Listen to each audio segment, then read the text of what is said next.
साथियों, YouTube के channel hive scholar पर आप सभी का एक बार फिर से स्वागत है। रोज की भांति आज भी हम ट्रिपल सी के मैराथन क्लास को लेकर के आपके सामने उपस्थित हैं और आइए देखते हैं आज के प्रश्नों की श्रृंखला का पहला प्रश्न। पहला प्रश्न है, निम्नलिखित में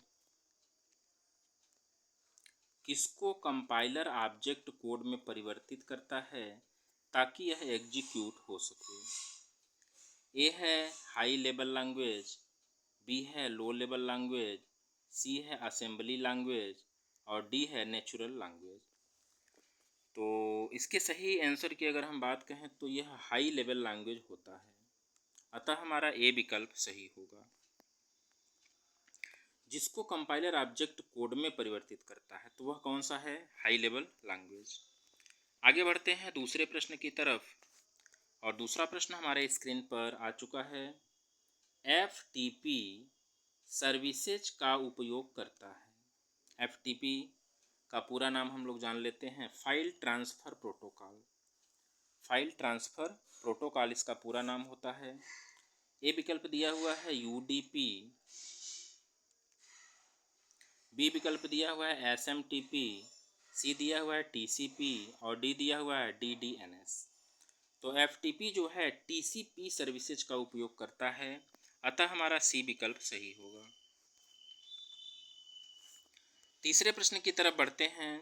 तीसरा प्रश्न है, निम्नलिखित में कौन डिजिटल भुगतान प्रणाली में शामिल नहीं है। ए है नेट बैंकिंग, बी है मोबाइल वॉलेट, सी है चेक पेमेंट, डी है उपरोक्त में से कोई नहीं।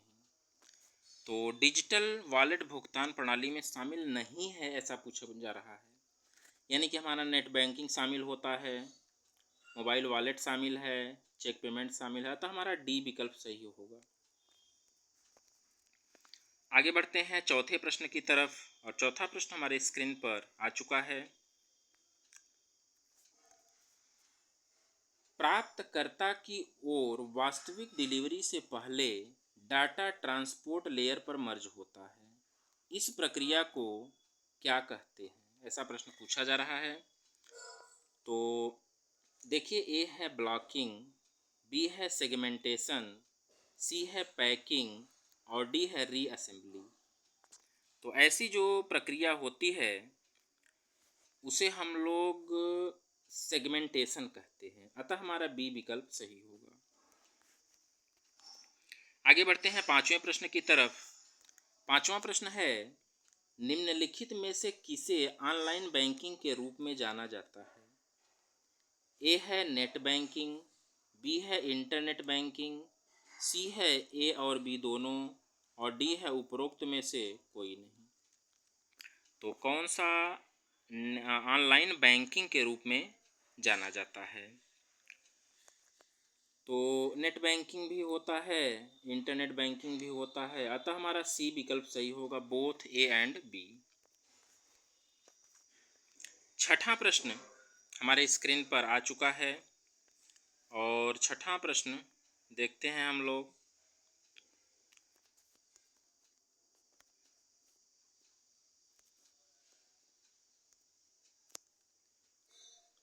मौजूदा सारणी टेबल में अतिरिक्त रो जोड़ने के लिए आपको क्या करना होगा, यानी कि टेबल में एक्स्ट्रा रो को हमें जोड़ना है तो क्या हम करेंगे। देखते हैं, पहला विकल्प दिया हुआ है, सारणी टेबल का चयन कर रो ऊपर या रो नीचे इंसर्ट करें, रो एबव या रो बिलो इंसर्ट करें। दूसरा विकल्प दिया हुआ है, पहले फॉर्मेट का चयन करें फिर सारणी टेबल का चयन करें। सी विकल्प दिया हुआ है, पहले एडिट का चयन करें फिर सारणी टेबल का चयन करें। और डी विकल्प दिया हुआ है, पहले सारणी टेबल पर और फिर स्टैंडर्ड टूलबार के बॉर्डर बटन पर क्लिक करें। तो आइए देखते हैं इसके सही उत्तर की अगर हम बात कहें तो पहला विकल्प हमारा सही होगा, सारणी टेबल का चयन कर रो ऊपर या रो नीचे यानी कि रो एबव या रो बिलो इंसर्ट करें। अतः हमारा ए विकल्प सही होगा। आगे बढ़ते हैं 7वें प्रश्न की तरफ। 7वां प्रश्न है टेलनेट क्या है? टेलनेट क्या है? ए विकल्प दिया हुआ है टर्मिनल नेटवर्क है, बी है टेलीफोन नेटवर्क है, सी है टेली कम्युनिकेशन नेटवर्क है और डी है टेरिस्ट्रल नेटवर्क है। तो 7वें प्रश्न के सही आंसर की अगर हम बात करें तो टेलनेट एक टेली कम्युनिकेशन नेटवर्क होता है। अतः हमारा सी विकल्प सही होगा। आगे बढ़ते हैं 8वें प्रश्न की तरफ।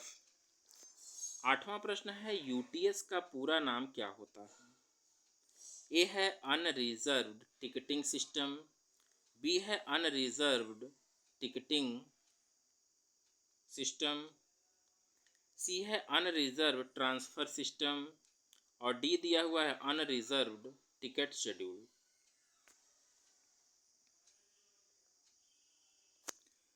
तो 8वें प्रश्न के सही आंसर की अगर हम बात कहें तो ए विकल्प हमारा सही होगा अनरिजर्व्ड ट्रैकिंग सिस्टम।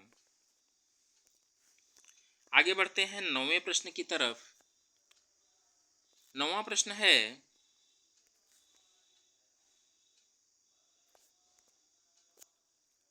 एआई विकास को उचित क्रम में व्यवस्थित करें। तो ए दिया हुआ है न्यूरल नेटवर्क, बी दिया हुआ है मशीन लर्निंग, सी दिया हुआ है डीप लर्निंग और चौथा दिया हुआ है बर्थ ऑफ एआई। तो इसमें हम लोगों को बताना है कि कौन कौन सा विकल्प क्रम इसमें हमको लगाना है, क्रम से इसे हमें व्यवस्थित करना है। तो देखिए सबसे पहले बर्थ ऑफ एआई होता है, ठीक है ना, बर्थ ऑफ एआई होता है, फिर न्यूरल नेटवर्क स्थापित होता है, उसके बाद मशीन लर्निंग होता है और उसके बाद डीप लर्निंग होता है। तो इसके अनुसार हमारा जो है सी विकल्प सही होगा। आगे बढ़ते हैं 10वें प्रश्न की तरफ। 10वां प्रश्न है निम्नलिखित में कौन सा शॉर्टकट की का प्रयोग ऑटो टेक्स्ट के लिए होता है? तो 10वें प्रश्न के सही आंसर की अगर हम बात कहें, यहाँ पे 4 विकल्प दिया हुआ है। ए है कंट्रोल प्लस F3, बी है कंट्रोल प्लस F2, सी है अल्टर प्लस F3 और डी है shift plus control plus F3। तो 10वें प्रश्न के सही आंसर की अगर हम बात कहें तो ए विकल्प हमारा सही होगा कंट्रोल प्लस F3। 11वें प्रश्न की तरफ बढ़ते हैं और 11वां प्रश्न हमारे स्क्रीन पर आ चुका है। यूपीआई किसने लॉन्च किया था? ए है एनपीसीआई, बी है यूआईडीएआई, सी है यूटीआई और डी है नेफ्ट। तो हम लोगों को मालूम है, कई बार हम लोग पढ़ चुके हैं, यूपीआई को एनपीसीआई ने लॉन्च किया, national payments corporation of India इसका पूरा नाम होता है। और आगे बढ़ते हैं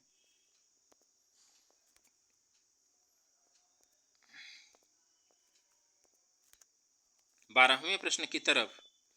12वां प्रश्न है लिब्रे ऑफिस कैल्क एप्लीकेशन एक फंक्शन है, एक रेडीमेड फार्मूला है, बी है साधारण एवं जटिल गणना करने के लिए, सी दिया हुआ है चिन्ह के साथ प्रारंभ होता है और डी दिया हुआ है इनमें से कोई नहीं। तो इसके सही आंसर की अगर हम बात करें तो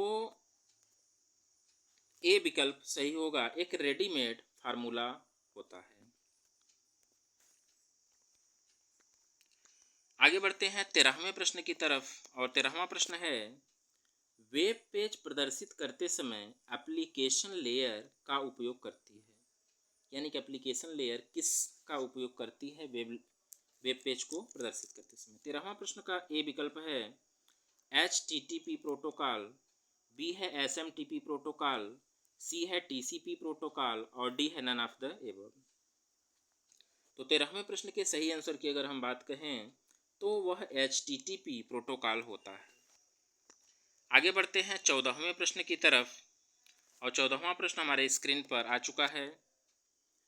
बाहरी रूट को सर्च करने का रूट डिस्ट्रीब्यूशन एक प्रक्रिया है, खाली स्थान है नेटवर्क का। किस नेटवर्क का एक डिस्ट्रीब्यूशन प्रक्रिया होता है? ए विकल्प है ईजीपी, बी विकल्प है बीजीपी, और सी है ओएसपीएफ, और डी है हाइब्रिड। तो इसके सही आंसर की अगर हम बात कहें तो सी विकल्प सही होगा, ओएसपीएफ। आगे बढ़ते हैं 15वें प्रश्न की तरफ, और 15वां प्रश्न हमारे स्क्रीन पर आ चुका है।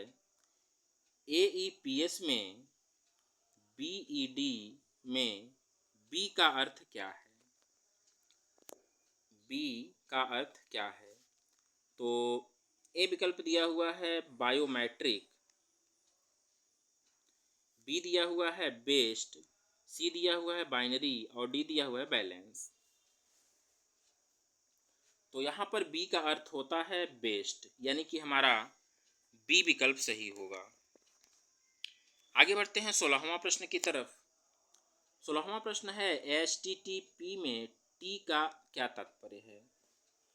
एचटीटीपी में टीटी टीटी का क्या तात्पर्य है? टेक्स्ट ट्रांसफर, बी दिया हुआ है टेक्स्ट ट्रांजिशन, सी दिया हुआ है ट्रांसफर टेक्स्ट, और डी दिया हुआ है नन ऑफ द एबव। तो 16वां प्रश्न के सही उत्तर की अगर हम बात कहें तो टेक्स्ट ट्रांसफर होता है। इसका पूरा नाम होता है हाइपर टेक्स्ट ट्रांसफर प्रोटोकॉल। तो ये जो है टेक्स्ट ट्रांसफर होता है। आगे बढ़ते हैं 17वें प्रश्न की तरफ, और 17वां प्रश्न हमारे स्क्रीन पर आ चुका है। जब आप मैसेज को इनबॉक्स से डिलीट करते हैं तो क्या होता है? ए है भेजने वाले का नाम डिलीट हो जाता है आपके कंटेंट से, बी दे रहा है यह डिलीटेड आइटम फोल्डर में पहुंच जाता है, सी विकल्प है यह हमेशा के लिए तुरंत डिलीट हो जाता है, और डी विकल्प दिया हुआ है यह डेस्कटॉप के होल्डिंग एरिया पर पहुंच जाता है। तो आइए क्वेश्चन नंबर 17वां के सही आंसर की हम बात कहें तो इसका बी विकल्प सही होगा, यह डिलीटेड आइटम फोल्डर में पहुंच जाता है।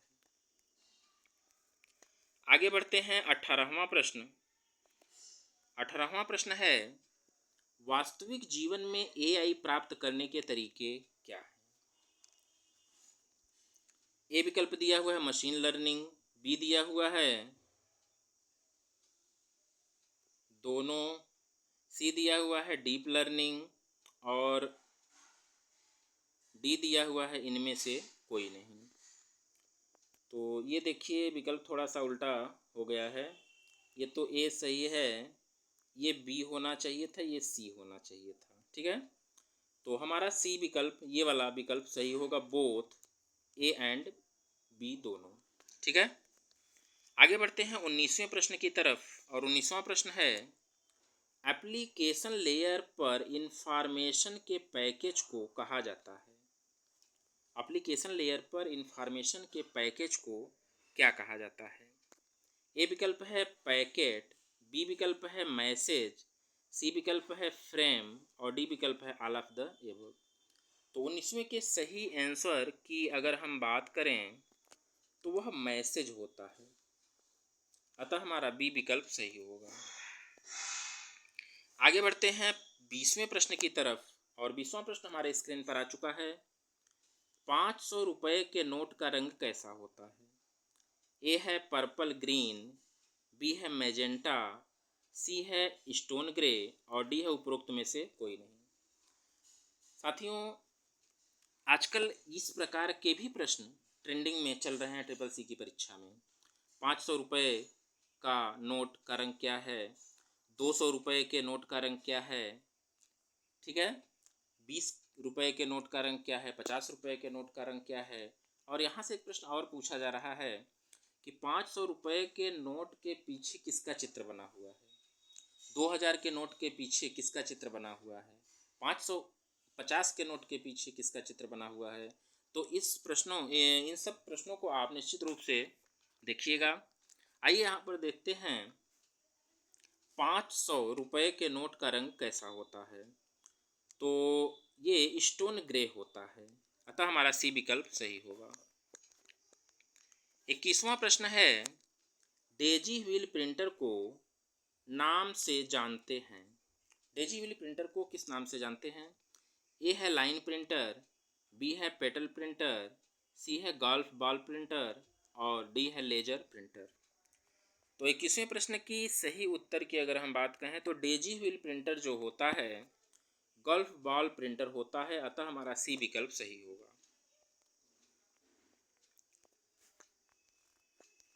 आगे बढ़ते हैं 22वें प्रश्न की तरफ। 22वां प्रश्न है, BCC का अर्थ है beautiful carbon copy, black carbon copy, blind carbon copy, background colour copy. तो इसके सही आंसर की अगर हम बात कहें तो ब्लाइंड कार्बन कॉपी होता है, अतः हमारा सी विकल्प सही होगा। इसी में आप लोग देखिए जरा सा, CC भी होता है एक, CC का पूरा नाम होता है कार्बन कॉपी। आगे बढ़ते हैं 23वें प्रश्न की तरफ, और 23वां प्रश्न हमारे स्क्रीन पर आ चुका है। साइबर सेंसरशिप के खिलाफ विश्व दिवस किस तारीख को मनाया जाता है? साइबर सेंसरशिप यानी कि WDACC के खिलाफ विश्व दिवस किस तारीख को मनाया जाता है, ऐसा प्रश्न पूछा जा रहा है। तो 23वें प्रश्न के सही उत्तर की अगर हम बात करें तो आइए देखते हैं। यहाँ पर 4 विकल्प दिए हुए हैं। ए है मार्च,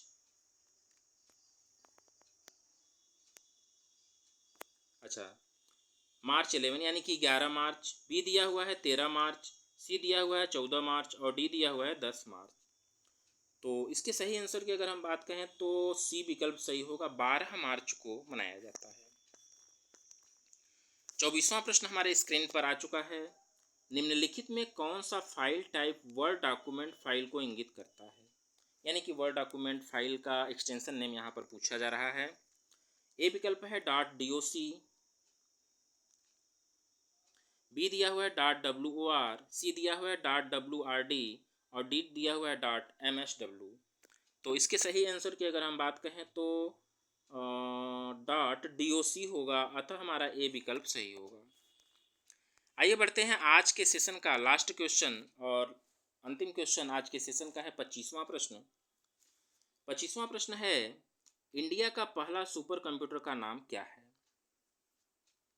ए है सागा 220, बी है परम 8000, सी है इनियाक और डी है परम 6000। तो इसके सही आंसर के उत्तर की अगर हम बात कहें तो इंडिया का पहला सुपर कंप्यूटर परम 8000 है, अतः हमारा बी विकल्प सही होगा। तो साथियों, ये जो श्रृंखला हम लोगों की CCC की मैराथन श्रृंखला चल रही है, यह कैसी है आप हमें कमेंट के माध्यम से बताइएगा। और जो भी बच्चे CCC की तैयारी कर रहे हैं, हमारे चैनल से ज़रूर जुड़ जाएं। उन्हें डेली प्रतिदिन इस तरह के रिवीजन वाले प्रश्न आपको मिलते रहेंगे और इस तरह से रिवीजन करके आप अपनी परीक्षा की तैयारी को बहुत ही बेहतर बना सकते हैं। तो इसी के साथ हम वीडियो को समाप्त करते हैं। धन्यवाद।